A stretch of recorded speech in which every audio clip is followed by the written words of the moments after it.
Bhojpuri industry में खेसारी लाल यादव और काजल राघवानी की जोड़ी सबसे मशहूर जोड़ियों में से एक है। दोनों ने मिलकर कई सुपरहिट फिल्में दी हैं, लेकिन अब खबर ये आ रही है कि खेसारी लाल यादव और काजल राघवानी के बीच सब कुछ ठीक नहीं चल रहा है, क्योंकि एक इंटरव्यू में काजल ने साफ कह दिया है कि उनके स्टारडम में खेसारी लाल यादव का नहीं बल्कि पवन सिंह का योगदान ज़्यादा है। ऐसे में अब लगने लगा है कि 9 अप्रैल को रिलीज होने वाली भोजपुरी फिल्म लिट्टी चोखा दोनों की आखिरी फिल्म साबित होने वाली है।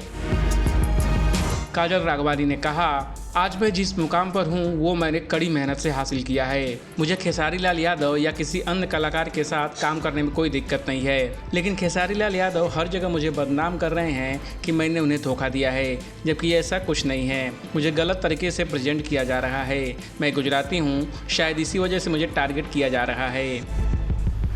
काजल राघवानी इन दिनों भोजपुरी सिने इंडस्ट्री की सबसे सफल एक्ट्रेस में शुमार हैं। ऐसे में वे कहती हैं, मेरे स्टारडम में खेसारी लाल यादव का कोई भी योगदान नहीं है। मेरे करियर में पवन सिंह का योगदान ज़्यादा है।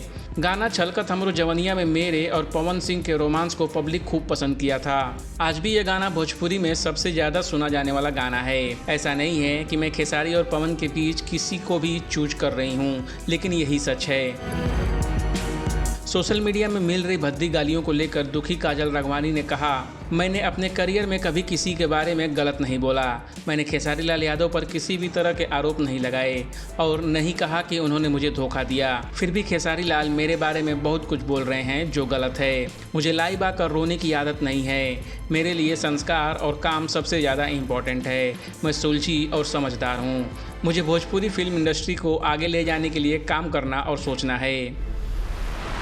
काजल राघवानी ने खेसारी लाल यादव के साथ विवादों के बीच अपनी आने वाली फिल्म लिट्टी चोखा को लेकर कहा कि मैं काम के लिए समर्पित हूं।